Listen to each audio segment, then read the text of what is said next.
Good afternoon, everyone. I'm Liz Joyner, founder and president of the Village Square, and we're thrilled to welcome you this afternoon to the God Squad host, The Skeptics Have Their Say. I would like to call your attention for a moment to our chat window where we've got a link to a survey that we're conducting. It's actually part of an incredibly cool national project. We were one of two communities selected to participate in it. And we would love for you to take a second right now before the program starts, if you haven't already, to go ahead and do our very confidential survey. The Skeptics is a do-it-yourself lay version of God Squad, which is why we started thinking about inviting them to join us today. They're a group of politically and spiritually diverse men who've been meeting once a week for years and years in some secret location that for some reason they're not telling us where it is. Maybe we can get it out of them today. And they head right at their disagreements. They celebrate their differences, and really in many ways, they've formed incredible friendships around their differences over the years.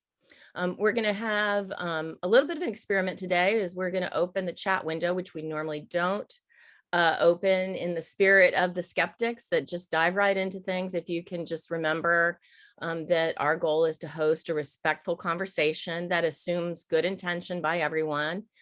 So if we can do that in the chat as our little experiment and make it me right about the fact that we should do this, we'll shut it down if we've got problems. You can ask your questions starting right away in the Q&A feature. It's at the bottom of the Zoom screen, and just click on that and type in your question and hit submit. And we'll get to the questions later on in the program. It is now my pleasure to introduce the Village Square's own Bill Maddox, both a veteran of more God Squad programs than he would care to remember, and a member of the Skeptics. Also, former NACo President and Leon County Commissioner Bryan Desloge, McCreless, and last but definitely not least, which you will find out soon enough, Fred Harris, shareholder at Greenberg, Traurig. Gentlemen, welcome. Thank you, Liz. It's great to be a part of this. Looks like we've got some that are still coming on, so I'll just hang out 1 second while everybody gets their turns on their mics and their video. It is great to be with all of y'all this afternoon. Brian, Thanks, Liz. we're waiting for you. Yeah, all right. Okay, let's see. All right, I'm in. All right, Okay. and actually, I'm going to ask you the first question. Sure. So when and how did this group get started? And then to anyone as a follow-up, why do you call it Skeptics? So we started, the debate is probably 20 years ago, give or take. There were 4 of us that had all gotten some business awards, businessmen here in town, and we had kind of a little coffee klatch group. And a couple of us said, you know, there are plenty of Bible studies in town. There are plenty of prayer groups in town. There's not a place where men can go talk about their faith in an environment that's open and respectful and a chance to, I mean, I tell people when I explain Skeptics, if you're going to get your feelings hurt, this is not the place for you, because frankly, it's a little bit of hand-to-hand combat at points. And so I started meeting in my office originally, which is long since gone. And it's 7 o'clock on Wednesday mornings was the original. And, you know, we have from 10 to 40 guys any given Wednesday. But the first book we used as a primer was called Letters to a Skeptic. And it was a book about a minister in his 40s. His father was in his 70s, and his father was an atheist. And it's a compilation of correspondence between the son, the minister, and the father, the atheist, saying, Dad, you're coming into the home stretch and I'm worried about your salvation. And the father would ask questions like, well, if your God is so great, why do bad things happen to good people? It's the classic questions when you start looking at religion and faith. How do you wrestle with this? So we would take a chapter a week. We would usually start with a prayer, end with a prayer. We've integrated music over the years.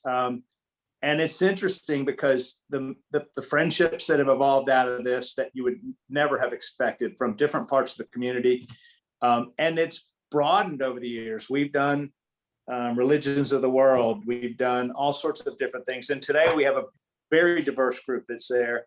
And I'll tell one story and kind of go shut up for a little while. But Rabbi Romberg was oftentimes one of our early contributors, and so we brought him in and said, Rabbi, a lot of us don't understand the Jewish faith. Could you talk to us about death, or could you talk to us about whatever? So the first time he came, and we had 15 or 20 people, and he went on for about half an hour, and it was pretty interesting. And one of the skeptics named Steve basically said, Rabbi, this is the most self-serving, sanctimonious discussion I've ever heard. It's offensive. And I thought, oh, Jack is my friend. I invited him to come here. And he stepped right back into the fray and said, I've been debating you guys for half an hour. How do you think the Jews have felt all of our lives, type of thing? And then off to the races. And that kind of encapsulates, it's the kind of discussion you can open it up and say, and nobody feels like, we share a lot of feelings about how we come to faith and what we believe in. And over the years, it's evolved, but it's a fascinating study. And the books we've done books by atheists. We've had, and we have an atheist in the group that comes pretty regularly, who's a very intellectual guy, and he has an opinion, and he's entitled to it. And we really, it's been an interesting evolution. So the rest of you throw in. Well, just anything you all have to say about what Bryan said, including disagreeing with him. I'll just simply say that for me, because I'm often asked this question, is why are you, as a strong, believer, why are you involved in a group called Skeptics? And I say, we want to create an environment that is skeptic friendly, that is open to anyone who, we don't make any kind of preconceived expectations of people. And in a lot of ways, I think we approach things. I mean, my background is in journalism, and I've spent a lot of time writing about education. So I'm around people in academia a lot. And in both environments, my training in journalism taught me you should always be skeptical about anything that anyone presents to you, and test and see and go and get both sides and hear from different perspectives. And I think that's also kind of something that you see a lot in the academic world. And so in that sense, I think that's a lot of what we're doing here, is we are considering ideas that are coming from a lot of different vantage points and testing them and seeing whether they hold up or whether or not they're half-baked, as some of Fred's are, right, Fred? I'm trying to educate these people, but there are a lot of cretins involved here. Neanderthals are rampant in this group. So, well, and I'll tell you, there's a number of people that are pretty prolific, and I think they have too much time. And there's an email chain that often erupts after some of the meetings that goes on for, I would say, hundreds of pages. I lose track trying to keep up. And if you just read the emails, oftentimes you would think that the tone is combative and divisive, and it's hilarious. And it's just friends poking at each other and saying, well, that's a ridiculous assumption because of this. And then they go off on some other rabbit trail, depending on their background and their faith. But it's the kind of discussion we should be having. If it's educational and it helps us better understand, our faith. In many cases, it strengthens where we are. We live in a world of. Go ahead, Matt. I was just going to say, we live in a world of far too many echo chambers, and Skeptics is not an echo chamber. And at first, it threw me off. Some of the discussion was hostile in the meetings, and I thought, wow, these guys, but it would simmer back down. Everybody would friends at the end, and once I realized that some of the passion comes from a sincere desire to share with me their personal beliefs, then I realized that the discussion that got hostile was actually not from a place of hostility, but from a place of love and concern for me and my welfare and my well-being. And I think, like Bill said, if we spend too much time not getting those calluses by testing our faith and testing our positions, then we don't strengthen ourselves. And then then when that hard work comes down the road of trying to have our faith tested, then we're really in trouble because we haven't built up those calluses on our hands and our feet to protect us. So let me just mention, I'm having my screen freeze up from time to time. So if I get lost, you'll know I'm trying to get back on. All right, sounds good. So Just what's like the right now. difference between like, so it gets kind of hot and heated sometimes, especially on the email thread. Why does that work with skeptics and it doesn't work on Twitter? That's a really, really good question. And I am convinced that part of it is because we are there in person and we have ongoing, enduring relationships. And in a lot of settings where you see talking heads on TV and things like that, who are engaged in strong commentary and things of that nature, there's no one there to kind of push back and to challenge them. And there's also the advantage of anonymity. People can kind of, if in Twitter, the Twitter world, there's a back and forth, it's among strangers and nobody knows really, in one sense, kind of what's behind it all. And what's great about Skeptics, I think, is that when there are those kinds of sharp exchanges, we're all in the room. We can call BS on each other, and we can also understand that someone may say something, but as Matt mentioned earlier, it's almost always coming from a good place. And at the end of it all, we remain friends. And at times our friendships are even deepened by the conflict and the clashing that takes place, within the group. And the evolution, it's interesting because when we first started, I can tell you that it was 4 Christian guys from fairly similar backgrounds. And then we've expanded, Matt, we've got Mormon, we've got David is Jewish, Fred has the Urantia, we had a Quaker for a while. We had a little bit of everything. And, like we brought in Rabbi Romberg, which was, I thought, fascinating. And he got it real quick and he loved the back and forth banner. It's evolved and I've learned a ton. And like I said, for me personally, watching some of the relationships develop and watching some of the people kind of become better educated, and it's very similar to the whole Village Square concept though, as far as, it's no holds barred on the subject. It's not personal, and you see a lot of that back and forth. It's interesting. So. Was there ever a time when it felt like it was getting a little too, like you were skating right next to the edge? There's a couple people that have pretty sharp edges, and there have been a couple of people. I caution everybody who I've ever invited and said, if you're going to get your feelings hurt, this is not for you. And so you need to be able to take it and understand it's not personal. And there are a few people in the room that have come at people pretty hard. And I know there are a couple of people that have rolled off over the last 20 years because they felt like I can't stand that. Which is too bad because it's an open dialogue. It's not meant to be personal. And if somebody disagrees with you, that's what makes the world go round. So in the chat, we've got Dave Micah saying we even tolerate a Catholic like Brian. Listen, so tell me, guys, the rest of the Christians, they're nothing without us. So what, do you take in new members? Is it like this lifelong thing? And maybe the subtext of my question is, who let Bill Maddox in? Yeah, someone made the mistake of inviting me right after I got to town, and I got to tell you, it's one of my favorite things in all of Tallahassee. It's something I look forward to every week because we read interesting books, we have interesting discussions, and then the friendships that have been formed out of it are very dear. It's a great group. But yeah, no, we have it's kind of a word of mouth, open invitation. We have people who come and go.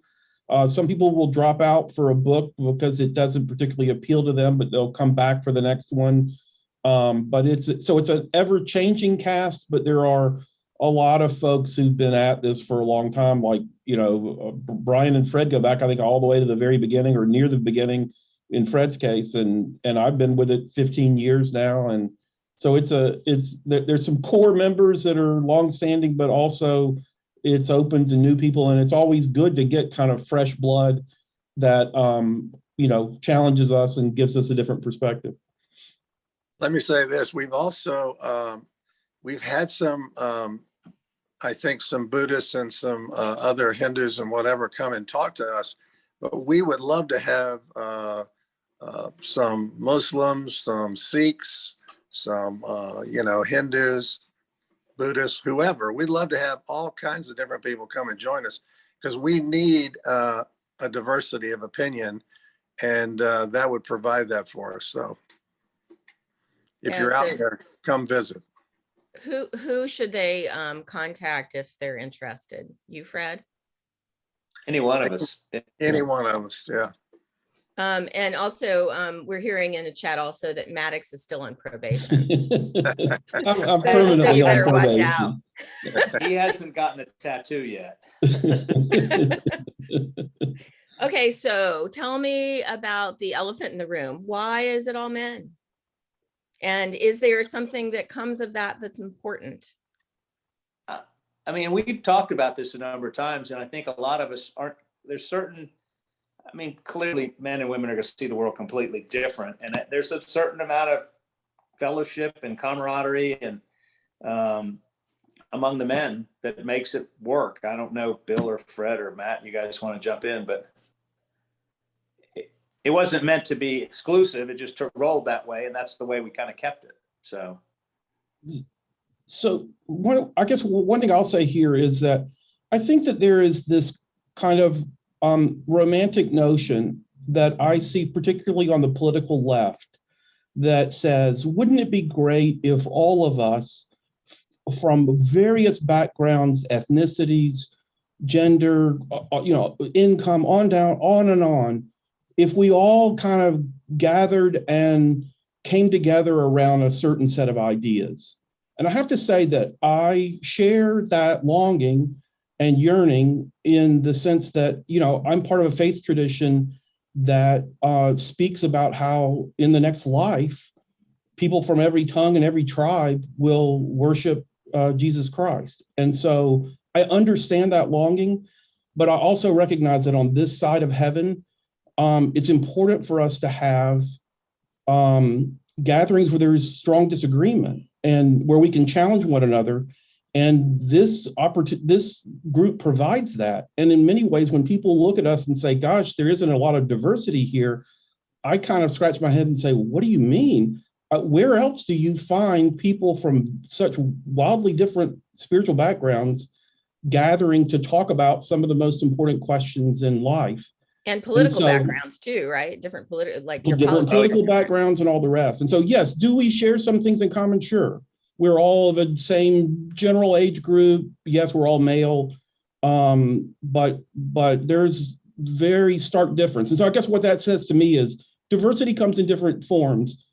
We often think of it in terms of race, ethnicity, sex, whatnot. But viewpoint diversity is, in my mind, extremely important in this life for us to get to the truth of things. And so this is a group that is full of viewpoint diversity. Anyone else on the all men question? Matt, don't you want to answer, step you're gonna have to hear my story about how I've been to Skeptics. It's practically on my resume. And it was, I don't know, maybe 5, 6, 7 years ago. Has it been that long? But I was really there essentially to drive John Haidt when he was coming to visit the Village Square. The next morning, he joins the Skeptics. And so I was really his wheels. And then I also brought books. So, but I enjoyed it. I felt welcome. It was timely. I think we actually were doing his book and it just, you at the same time. Yeah, which was perfect. And we've had over the last 20 years in between books, a lot of times we'll have various speakers, like we had Bob Williamson, who used to own Honey Lake, who, wrote the book Miracle on Lucky Street. And, and occasionally, people like him come. I remember that my conference room over on Miccosukee was we must have had 40 or 50 people that morning. Just a lot of people were interested in his story. Rabbi Romberg was a pretty regular kind of attendee. And we've had interesting We had Pato Bantan, who's a reggae star, who was visiting. He came and hung out with us one morning after playing. Did he sing? No, he was in town for a concert, but he was staying at my house, so I asked him to come with us, and he gave his little spiel about why he is a Urantia book reader. So there you go. We have a lot of different speakers, but also we take, everybody chips in to see what book we read. We always have these book debates on what we're going to read next, and we've just gotten done reading probably one of the better books we've done, which was Night by Elie Wiesel.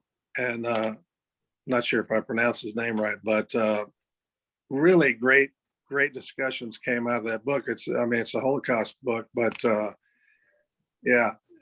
Some of the questions we ask ourselves, could we do the same thing in circumstances similar, So there are a couple sort of related good questions in the chat thread already. And one is, aren't there ways that being all men creates an echo chamber? And if so, in what way? Like, what do you think a visiting female or two might have to add to the conversation? And then second one is just if you're basically all Christian, which I think you are not, but more you tilt that way, what are you being skeptical about? One of the things that I think is the biggest question is, all the religions seem to think that it's my way or the highway. And that's not my perspective. I don't think that's Matt's perspective, but certainly some religions believe that if you're not with us, you're, going to hell, etc. And that's something that we talk about a lot. And so my view is there's many paths to God as there are people to walk them. So no one path is going to be the exclusive way. Yeah, we all. Go ahead, Bill. Yeah. Oh, no. You. Well, I was going to say we all in the Christian sect. We all worship the same God. The issue is all these man-made rules underneath, whether that's Catholic or Methodist or Protestant. So we argue all the time about the nuances, but at the end of the day, I think we're really on the Christian side. Now it varies as you go further out, but it's been interesting. In other words, there are people there who really just don't agree with you at all. Yeah, and here's the other thing too, is there are a lot of folks that I would say are nominally something. They were raised in a particular faith tradition, but they didn't particularly embrace it or haven't really carefully thought about it. And so a lot of times you get, as the conversations unfold, a lot of interesting disagreement. And there'll be times even when people will be sharing a perspective that isn't in line with what their original tradition taught or something. So there's a great deal of diversity. There's no question that if there were women involved, that there would be perspectives not represented just because women see the world differently. There's also there would be certain things that are said or that are discussed, or certain language that's used in an all-male setting that probably would not happen in a female, if females were present. So there's something constructive, I think, about having, we can be a lot more direct, a lot more straightforward, I think, as men just interacting with other men than we would be if women were there. We would probably be better behaved in some respects, but we might not be quite as honest or authentic. Does that have anything to do with the multiple testaments? All right. Stop. Okay. Stop before you get me in trouble. Okay, he's already gotten you in trouble. No, this is a conversation that will not be explored further. So have you all ever heard of in the Village Square, that would appear to be a can of worms. at the Village Square, one of our heroes is Robert Putnam, who wrote the book Bowling Alone, like in the 1990s, I think, or early 2000s, and sort of identified part of our problem with social capital and social cohesion back then. But he talks about two different kinds of capital: bonding social capital and bridging social capital. And obviously the Village Square is in the business of bridging social capital. We want to have people to spend time with people who aren't like them, and it's a really important part of what we do. But it's not that bonding social capital doesn't have an important role in society, right? I mean, and again, you guys are bridging and bonding in different ways, but I think sometimes we kind of lose that we've got both of them are really important parts of what we have to build around us. We have to be able to hang out with people who are a lot like us and be able to hang out with people who aren't like us at all. It's oftentimes too, when we start, we'll try and open with a prayer, finish with a prayer, but oftentimes whoever's leading the group, we pass the responsibility around, gets immediately sidetracked by whatever the news du jour is. There'll have been some critical news issue, and we all even see that completely different. And then we're off to the races about how that applies in our lives. And, we try and keep dragging it back to more of a spiritual discussion, but too often it ends up being some kind of, political, discussion or news of the day. It's interesting. So it could be you're one of the longest running actual conversations between people who don't agree on all these issues. It's not happening too much. And then in the thread, apparently Sally Bradshaw of Midtown Reader has been to Skeptics, and she has no wallflower. So apparently you let her speak. So I have a bone to pick with all of you now. Actually, remember we had a member who passed away, and his wife was still on the email chain, and she showed up because the topic interested her. And I don't think she quite realized that it was 15, 20 men in the room, and we welcomed her, and she came once or twice, but I think she quickly decided this wasn't something she wanted. But whatever the topic was, she said, well, I really wanted to hear this particular speaker or topic. But it was nice to have her, so. That's pretty cool. So what is your favorite part of Skeptics?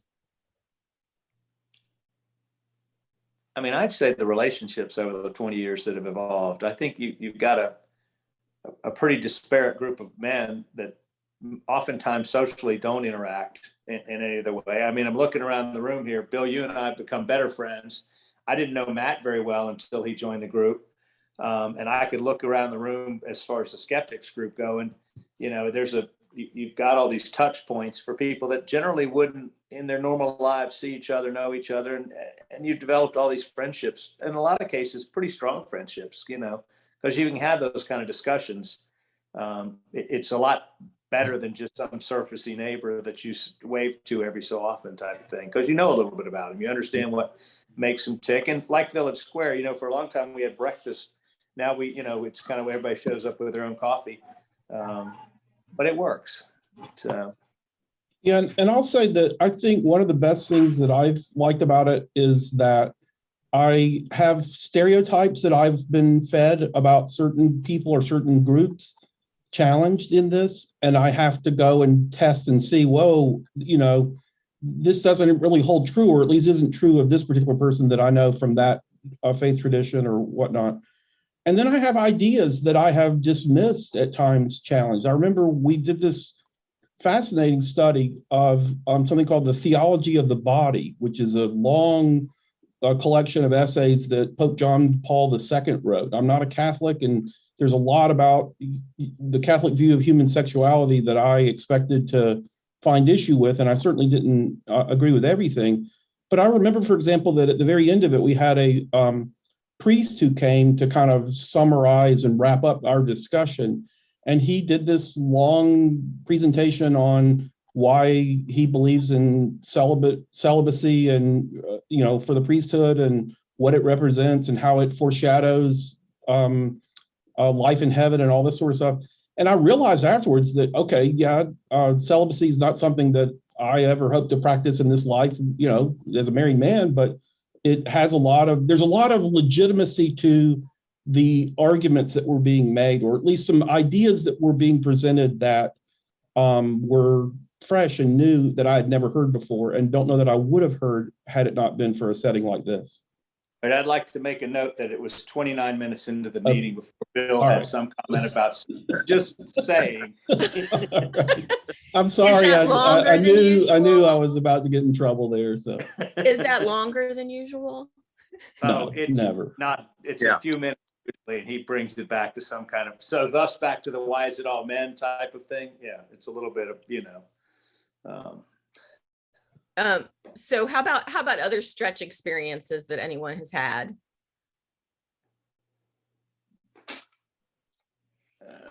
That you're willing to share?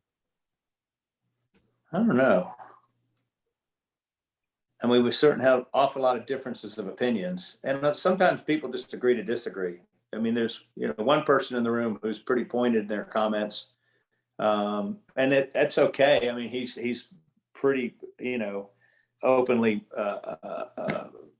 he holds his line pretty hard. There's no give on his point, which I can appreciate, but it doesn't mean it has to be my, I'm not dying on the hill for every one of his points. And we move past it. Some people can't, and there have been a few people that said, I can't operate in that kind of environment. I think it's weak, in my opinion. I think, everybody's entitled to their opinion. So, but like we're prone to say at Village Square, you're not entitled to your own facts. And in faith, facts are debatable because, look at all the different versions of what people believe in. So. One of the people in the chat room asked a question that kind of builds on yours, Liz, that I think might help to respond to yours. And that is, the question is, can you give us examples of disagreements that you commonly have or that we might better understand, kind of rather than disagreements among yourselves rather than among those with guests that might come in like Rabbi Rumberg did that day. And I think a recurring theme for some of the disagreements that we would have would be on kind of conceptions of God. There's a kind of Santa Claus conception of God. There is a kind of schoolmaster conception of God.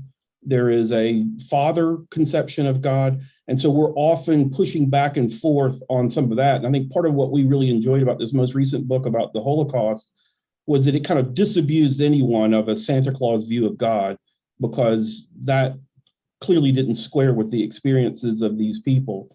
But we're constantly wrestling with this question of works and grace, and whether or not we are loved like a father in spite of ourselves, or whether we are seeking to win the approval of a schoolmaster who we hope will give us a passing grade so that we can make it to the next life. And I'd say, at least when I think about some of the push back and forth that I have with Fred, perhaps it often it is over questions like that. Is God a father who loves us in spite of ourselves, or is he a schoolmaster who's hoping or expecting us to get a passing grade based on our works? There you go, misrepresenting my position again. I was just wanting to get a rise out of you. Yeah. So, I don't take the position that God is some sort of, accountant making sure that we get everything in the right place. But I am of the position that while God is a father, we're here on this planet to learn how to be better spiritual beings and to advance spiritually and let go of some of the material stuff. So we are here, in my opinion, and I think Matt can join in here because I think the Mormons are the same way.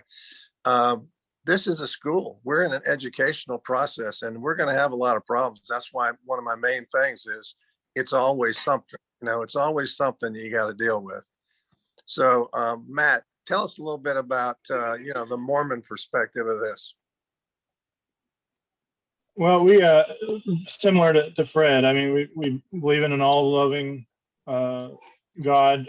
We're all his children, and so therefore he loves us as a father would, in a perfect way, even that we can't even comprehend as fathers ourselves. But along with that, we do believe that there is a learning process in this life. We are learning to become more like him, or more like his son, Jesus Christ. And so that encompasses everything that we strive to do in this life.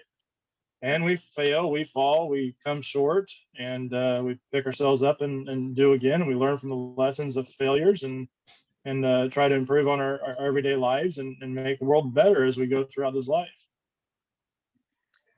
Now, Matt, the Mormons, one thing I really admire about the Mormon religion is that you guys are all about service. And you and I have worked a couple times on, but when the hurricanes came, we pulled out our chainsaws and we've done some ramp builds and stuff. So tell us a little bit about how you guys prioritize the service aspect. So Liz mentioned the bond or the bridge, and the bond comes probably from the community of your faith. The bridge, I think, is enhanced by service. Fred and I, or anybody that you serve with, any different, any philosophies or differences of opinion that you may have, when you have a common goal to help your fellow man or woman, service bridges that gap and makes any differences of opinions immaterial because of the goal of trying to help somebody else. And I really like the concept of service. I've had some friends that I disagree with dramatically on things, and some that caused me to be very upset. And well, they didn't cause me; I chose to be upset. But I was very disappointed in some of the opinions. Anyway, when you serve with those people, all that stuff goes right out the window because you're doing something for your fellow man. And in my opinion, in the Church of Jesus Christ of Latter-day Saints' philosophy, you are practicing becoming more like Jesus in that activity. And because you're doing that and you have a common goal, that the mutual, shoulder to shoulder effort bridges whatever gaps there are in differences of opinions. We also, Matt had some of the members of the church come in and talk about the temple that's being built. I thought it was fascinating. I had a lot of questions about what does that look like? How's it going to be finished? How's it going to be run? And that was pretty interesting in the grand scheme of things. So I'll simply add one other point of difference. It's a recurring theme is over the question of free will versus God's sovereignty, and to what extent man is responsible for decisions and choices that he makes, and to what extent, just kind of how do those two concepts come into play? That's a recurring theme about which there are strong disagreements from all sides. So one question from the thread is, over the years, have you experienced and discussed the growth of a more nationalistic faith? Is that good, bad, or both?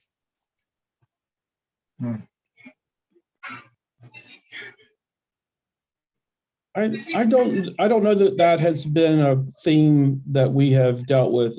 We try.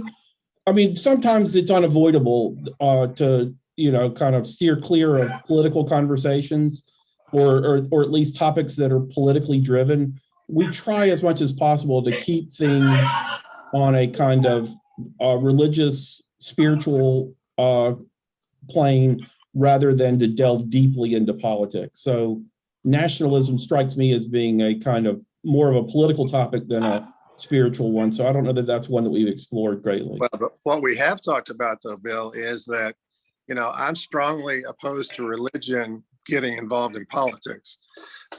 We talked about how certain religious groups are affiliated with certain political parties, and how that's really dividing people, which I think is inconsistent with what we should be doing, which is bridging all gaps. And so, yeah, I think politics and religion is a problem, and we talk about it. Yeah, that's fair. All right, so y'all won't be surprised that Dave is trolling y'all in the chat here and there. But so I have a very important question. Tell us about the Fred song. what? All right, so I guess let me kind of take the start of here. They let me bring my guitar and play a song every week. And what happens is we have certain topics that I know what chapter we're reading in the books and that sort of thing. And I'll try and find a song that is appropriate.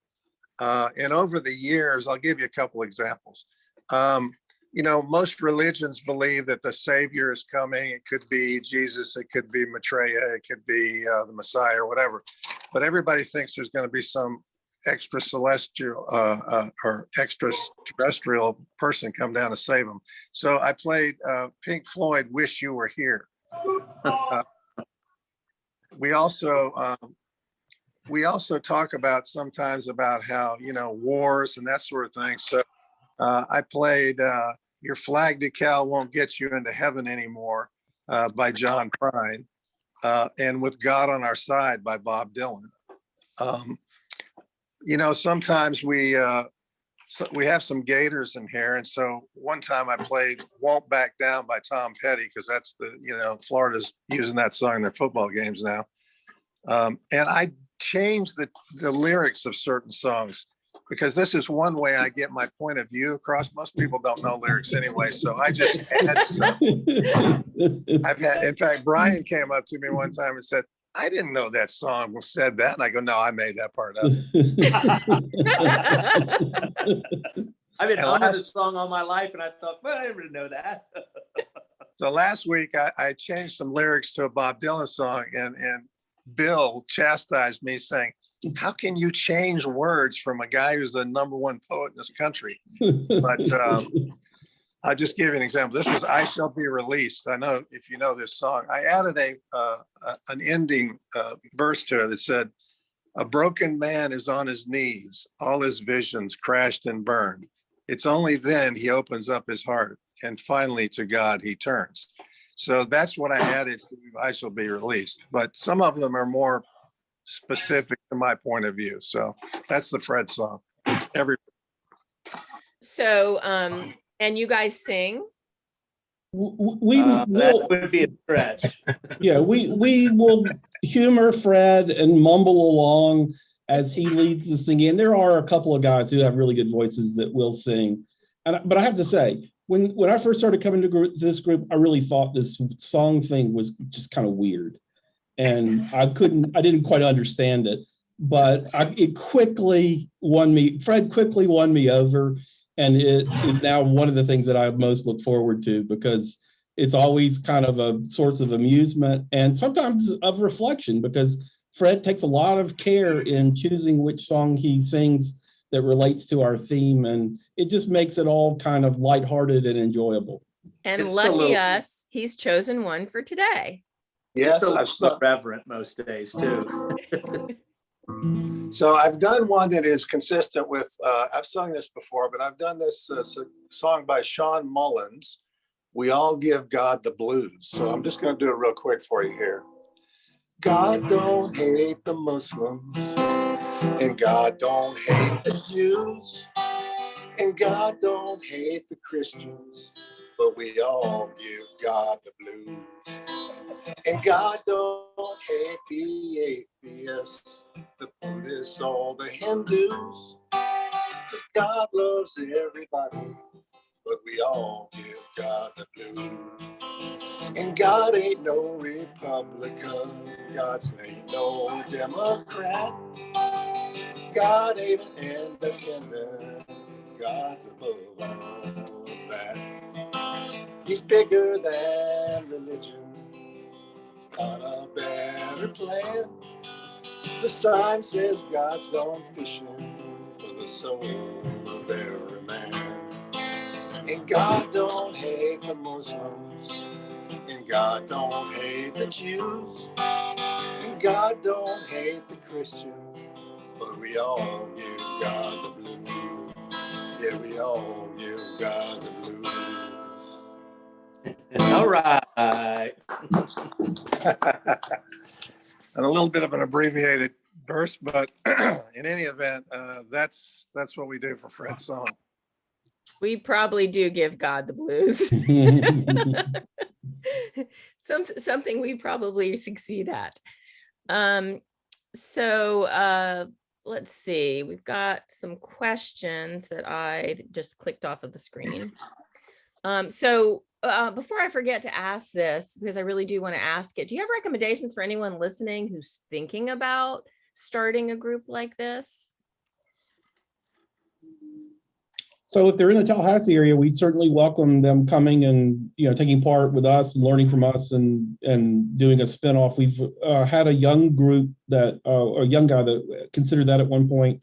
And then I should also say that I am going to be doing a couple of book clubs this summer in conjunction with the Village Square that will be Skeptics-like in some respects. One is around John Haidt's book, The Righteous Mind, and would welcome folks who are interested in taking part in that. And you can sign up through the Village Square, and we'll provide information for you from there.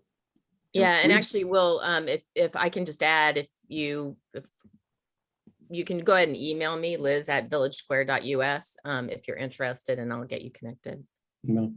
And we, it's same time, same place. We generally try and open with a prayer, end with a prayer. We honor the time, so if we used to start 7, we moved back to 7:30 with COVID. And so it's 7:30 to 8:30. And some people stick around for half an hour, 40 minutes and chit chat afterwards.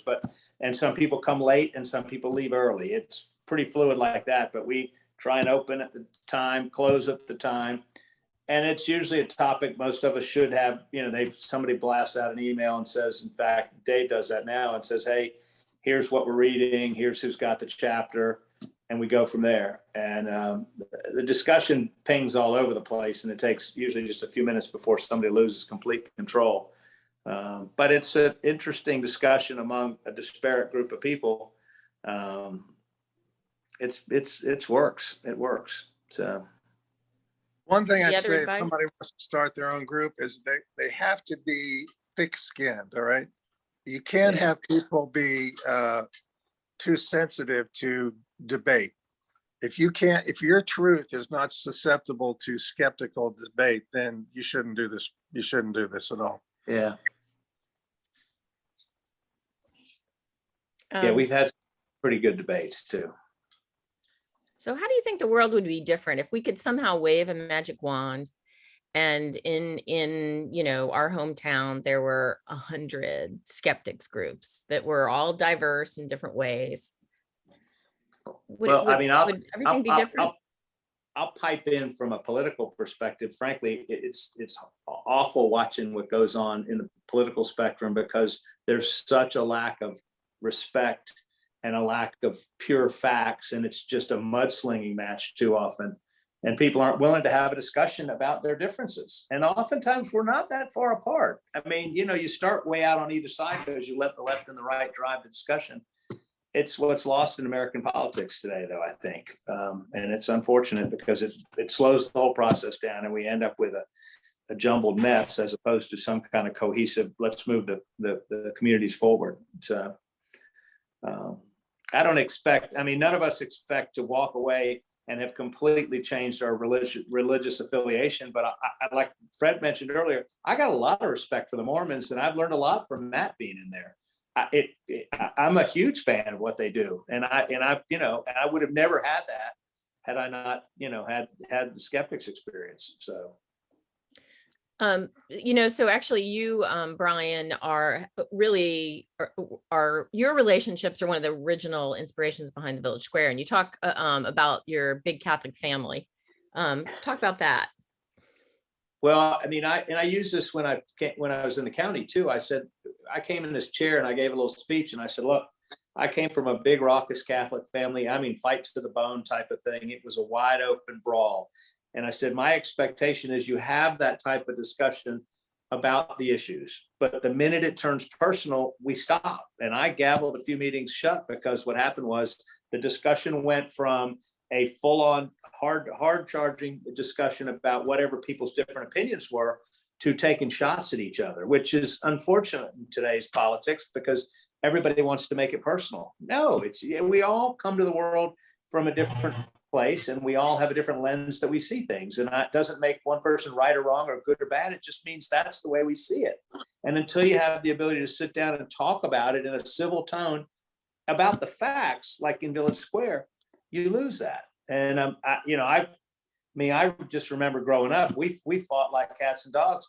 You sit down at dinner and there's quick prayer and you have dinner, and that was the way we operated. They're my brothers and my sisters. I love them, but there are points at which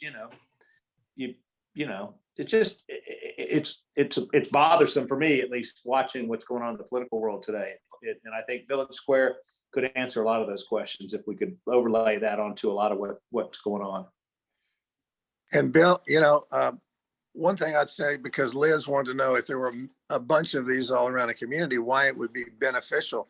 The thing that we build is community and relationship, and that is critical to a society, really. We need to have a relationship with other people, even if they're on different sides of an issue. And I think that's one thing that Skeptics would provide. And I think that's the key to its success, is the fact that part of the reason why our conversations, I think, tend to be focused on the issue or the topic or the idea and not a personal attack is because underlying it, we are friends. We've developed friendships, we've developed relationships. And even though we may not agree with someone at all, we nevertheless love and respect the people that we're engaged in this conversation with. And that helps to separate the ideas from the individuals. And that's, I think, really important and something that we don't see happening in a lot of political combat, where it's just lobbing grenades at people and thinking the worst of each other and engaging really with strangers, not with friends. Yeah, and Fred pointed out earlier, if you don't have thick skin, I mean, everybody's jealous of the fact that I'm Catholic and they like to take shots at me periodically. Well, I was telling Matt when we were bantering back and forth that one of my very closest friends from this work, and even my husband refers to him as my work husband, is Latter-day Saints. He's in Utah, and I completely adore him. Our politics are completely different. One time we ticked through all the sort of generally the things that divide us. We felt completely different on all those issues. And our religions are different. And still, he is one of the most important people in my life. And actually, after the January 6th event, he called me on the phone and he said he just wanted to talk to me. And only call I got. And so, those relationships really do change everything. I can't hate people who disagree with me because of Jacob. And let me mention that in my perspective, relationships have a divine purpose, and that you will know these people after this world. So, relationships have more value than property, because property you can't take with you, but we will know each other going forward, in my perspective. So I'm going to throw a question from the audience, another question. One of the critiques of Christians is that we spend a lot of time with people like us who believe what we believe. It's great that within this group, you all are going beyond that, but can you talk about how you take it outside of the group? How do these discussions shape your daily life and interactions with the world around you? Matt, buddy. Yeah. Well, I really think the way this is most effective is if we share those things that we learn in this class that help us, or not the class, but the group. If we share those things that we learn there on how to bridge those gaps, friend those that don't have maybe common philosophies, serve with them, learn from them. If we use those things we learn in this group outside the world, then certainly we can make the world a better place in our everyday lives outside of Skeptics.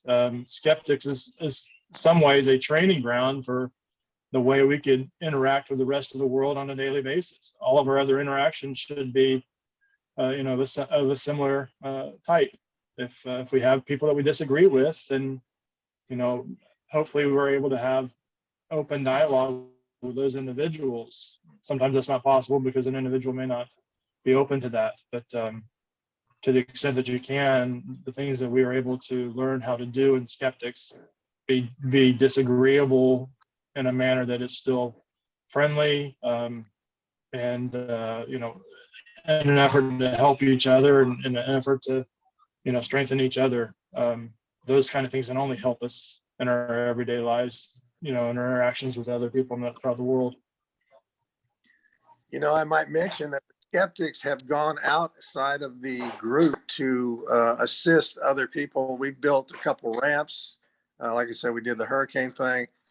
So we've been taking on service projects, which also get us into the community with other people as well. So. Yeah, and having a difference of opinion doesn't mean you don't like the other person. It just means I got a lot of respect for the guys in the room. And frankly, you know, I've learned to understand, all right, now I understand why they think the way they do, or they see the world the way they do, or they believe in what they believe in. I don't have to follow that belief, but I have a whole lot of respect for how they got there. And too often, I think in today's society, we immediately discount somebody who's not like us.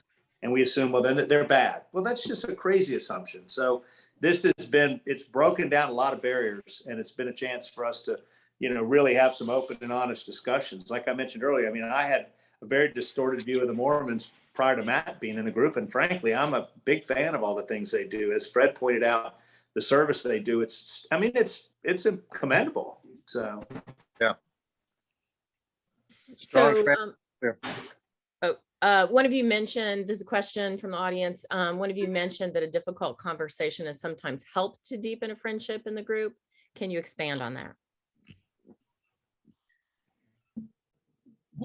Well, this most recent book that we've been dealing with the Holocaust raises all sorts of really challenging questions about the problem of evil and you know, why horrible things happen in this life and all the rest. And the book begins with a couple of folks who go back to warn one who comes back to warn the Jewish community of things that he has seen, because he had escaped one of the concentration camps, and he comes back to try to warn them. And then later, when they are on a train headed to Auschwitz, there's a woman who kind of prophesies and sees into the future and starts screaming and wailing, and is you know, talking of fire and brimstone and all the rest. And I mean, these are really sobering sorts of moments. And one of the guys in our group is someone who often is like that woman on the train and will say things that we don't like to hear. And there's a tendency on the part of some of us to want to tie him up and gag him, much like they tied up and gagged that woman on the train. But but one of the things that we had to confront was, maybe this is someone that we should be listening to because he has seen something, or he has insight that we need to hear and that we ought to consider. And so, you know, I think sometimes these challenging topics and challenging conversations help us to appreciate why someone who may seem like they're your worst enemy could in fact be your best friend, who's trying to warn you of something or to tell you something that you need to know. Because the questions that we're dealing with are not just, you know, happy, light, trivial questions. We're dealing with the ultimate questions of life and of meaning and of purpose and why we're here and where we're going. And so it's important for us to wrestle with these things and to do so in a safe environment where we can, you know, consider different perspectives and be challenged. Anyone else? I was going to say that Fred and I are probably lightning rods from time to time, and I have never felt it come from a place of anything other than a place of love. At first, I took exception to this particular person that probably Bill was talking about, and once I realized that the place that he was coming from was a place of love, and that he was concerned for my welfare, and I understood that, it changed my entire outlook. Oh, we lost Matt, but hopefully he'll come back. So I wanted to tell you a little story. Liza popped the post survey in the chat, and actually the science works this way. We can only use the information if we have a pre and a post, because then we sort of understand. We help the researchers understand how you build bridges across divisions, like Skeptics does and like the Village Square does. So if you can take a moment to do the post evaluation, and right here in the Zoom, we're going to do it. And my story is that a group that we love, and in fact, some of you may have met David Blankenhorn, the founder of Braver Angels, when he was here in Tallahassee. They do these evaluations as well, and they have an evaluation song. They literally, and so I thought it was just so clever and so wonderful. And I moaned and said to the researchers, we could never have an evaluation song. Well, Fred is giving us an evaluation song. So enjoy the song, do the post-evaluation survey, and then we'll say goodbye at the other side of the song. Fred. So this is, because this is Village Square, this is from the Village People. Young man, there's no need to feel down. I said, young man, pick yourself off the ground. I said, young man, cause you're in a new town. There's no need to be unhappy, young man. There's a place you can go. I said, young man, when you're short on your dough, you can stay there. And I'm sure you will find many ways to have a good time. It's fun to stay at the YMCA. It's fun to stay at the YMCA. Well, you can get yourself clean. You can have a good meal. You can do whatever you feel. Young man, are you listening to me? I said, young man, what do you want to be? I said, young man, you can make real your dream.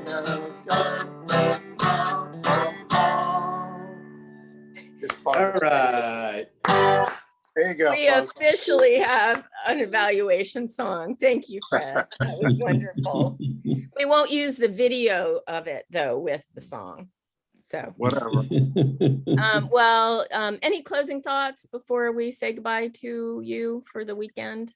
We'd welcome anybody else that's got an interest in coming by and visiting. It's a pretty welcoming group, and love to have you. Just call one of us and we'll tell you how. When it's Wednesday morning, 7:30, just reach out to one of us here. Or reach out to Liz, and Liz can connect us. And likewise, if you're interested in this book club that I'm going to be doing on the Righteous Mind this summer, it will be a more diverse group, co-ed, multiple ages. We want as many different perspectives as possible. So let Liz know and she'll connect us and we'll go from there. Matt and Fred, parting wisdom. It's all good. It's all going to work out. Don't worry about it. Fred, by the way, Dave says the song thing is very weird, but we always look forward to being tolerant of Fred. We love Fred. We love Fred. We love his music. Matt? We just need to disabuse him of all of his strange ideas. That's all. Matt, Said from a position of love. Other than I just enjoy Skeptics. I'm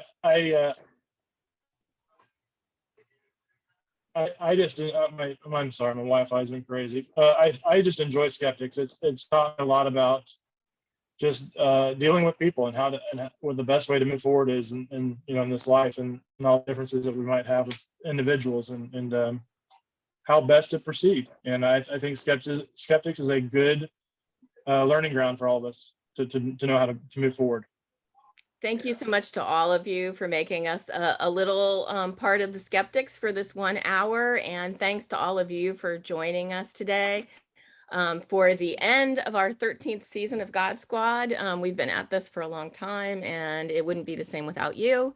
We'll see you back again in the fall. Take care and have a great weekend. Bye, everyone. Thanks, Liz. Thanks, Liz. Thanks, guys. Thanks, guys.